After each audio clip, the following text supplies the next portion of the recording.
A série Reis deu uma parada, porém em um momento em que uma grande parte do público está revoltada com a série. Neste vídeo vamos fazer uma análise do que aconteceu e lembrar de alguns acontecimentos que talvez passou despercebido por muitos e entender se realmente foi erro da autora e onde foi o erro. Só antes eu te peço que se inscreva no canal, curte o vídeo e clica no sininho para não perder nenhuma novidade. Agora, bora pro vídeo. Bom, a gente sabe que isso é apenas uma série e que deve sim ter licença poética e que a autora faz essas séries para trazer ensinamentos, especialmente sobre casais, já que ela trabalha com isso. A gente viu ali muitos ensinamentos dentro da série e isso, para quem tem olhos atentos, percebeu. Mas então, por que essa temporada causou tanta revolta? Onde foi o erro? Bom, a história de Naamã, Salomão e Abisag foi muito complicada. A autora quis trazer um ensinamento de como deve se comportar com o marido, uma mulher sábia, e colocou ali Naamã como o exemplo de mulher tola,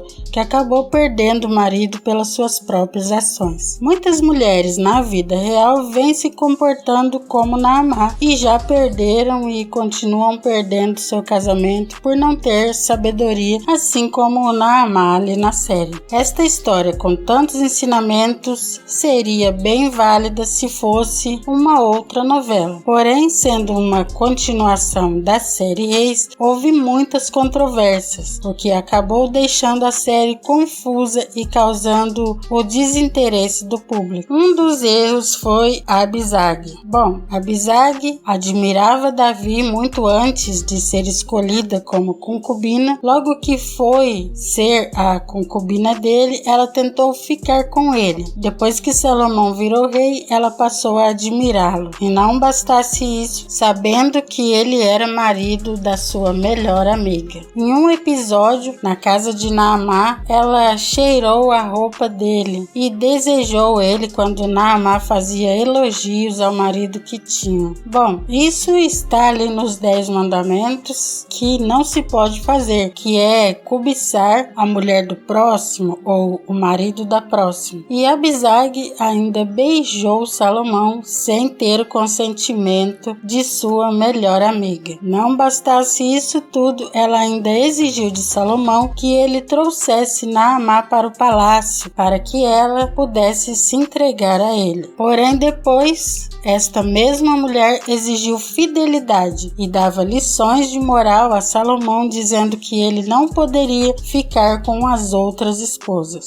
Bom, se formos analisar a história de Davi, que tinha muitas esposas, e na 8ª temporada ele devia sim chamar todas as mulheres porque era obrigação dele, porque Salomão não era obrigação dele ficar com as outras esposas e ele deveria ficar somente com Abisag. Isso ficou muito estranho vindo de alguém que não achou que Salomão deveria ser fiel a Naamã, que era sua melhor amiga, quando foi a vez dela ser a concubina de Salomão. Como alguém que aceitou de tão bom grado ficar com o marido de sua melhor amiga e tinha aceitado antes ficar com Davi, que eram reis que já tinham esposas, agora cobra do rei que fique somente com ela, que é apenas uma concubina. E como colocar alguém que teve essas ações como sendo a mulher sábia e virtuosa que encaminha Salomão para o bom caminho, e nunca foi falado dessas ações dela como se fossem erradas, mas é como se tivesse certa. Bom, outra coisa que não caiu bem é o personagem de Naamã. Eu vou falar aqui somente 2 erros que para mim foram os mais grotescos. Primeiro, vamos lembrar que tudo que fala sobre Naamã na Bíblia é o seu nome e que ela era mãe de Roboão. Naamã provavelmente era uma das esposas idólatras de Salomão, já que ela era uma amonita e Salomão fez um altar para deuses amonitas. Ela provavelmente foi a primeira esposa de Salomão, já que ele reinou por 40 anos e seu filho tinha 41 anos quando começou começou a reinar. Isto quer dizer que Roboão tinha 1 ano de idade quando Salomão começou a reinar. Então vamos lá. A autora colocou Naamá como a Sulamita e consequentemente como narradora. Vimos desde a primeira temporada a narradora não só contando a história de Israel para o filho, mas o ensinando e orientando. Ela sempre pontuava os erros e acertos de cada um e sempre tirava do personagem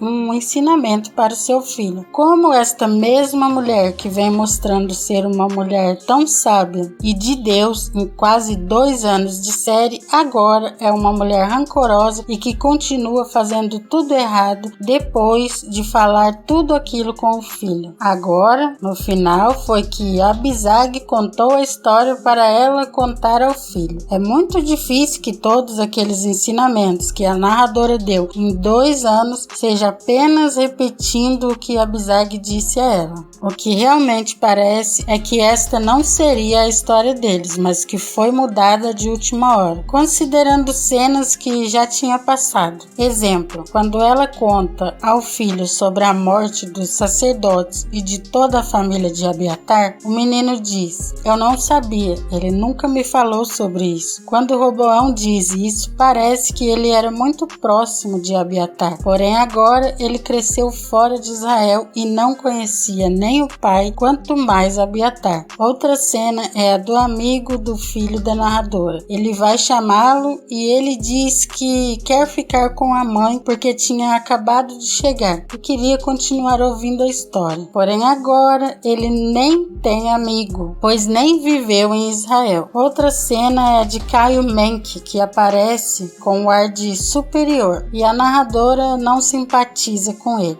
Todos ficaram na época se perguntando por que ele tinha a cara do Paltiel. O que parecia era que ele seria Jeroboão, mas se ele seria Jeroboão, com certeza mudaram a história, pois não só o ator foi trocado, como agora Jeroboão é um rapaz prestativo e não tem nada de superior e debochado como o que tinha parecido, e muito menos trabalha no palácio. Outra coisa é que a primeira cena do Rei Misterioso aparece Marcelo Filho como servo do rei e ele pergunta por que ele não chama a narradora, enquanto o rei a admirava de longe. Agora Marcelo Filho não é servo e sim comandante do exército e irmão de Abizag. Se juntarmos todas as cenas da narradora desde a primeira temporada, veremos que não tem nada a ver com essa história que foi apresentada na 9ª temporada. Porém, isto pode sim ser erro de principiante, pois quem de nós, quando começa um trabalho, já faz tudo perfeito de início? Pode ser que a autora, por nunca ter escrito uma novela, se perdeu e acabou mudando muita coisa sem dar sequência ao que já havia começado. Porém, para nós que assistimos, não é nada legal de ver, mas temos que relevar. E para finalizar, vamos ao segundo erro com o personagem Naamá. Como pegar uma mulher que ela pretendia fazer dela uma desprezada por Salomão e colocar para ser a Sulamita. Eu até fiz um vídeo explicando a visão da autora sobre o livro de Cantares e realmente é aceitável. Sulamita vivia correndo atrás de Salomão, que sempre escapava entre seus dedos. Se juntar isso com o fato dele ter 700 esposas e a Bíblia falar que ele amou muitas mulheres, veremos que realmente ele não tinha uma história de amor tão linda assim com Sulamita, mas o público esperava sim que no mínimo ela fosse a preferida, que ela sofresse sim por ele ceder às outras mulheres e não ter tempo para ela, mas que ela fosse sua preferida. Isso porque existem muitas declarações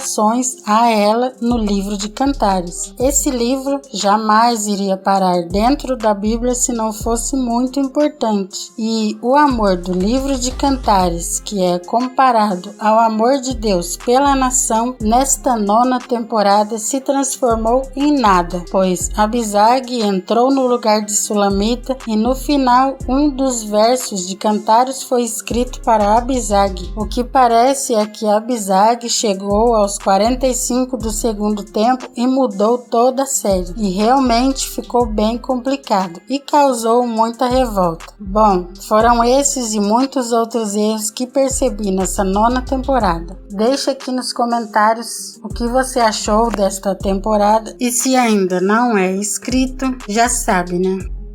Esse foi o vídeo de hoje, até o próximo vídeo e que Deus abençoe você.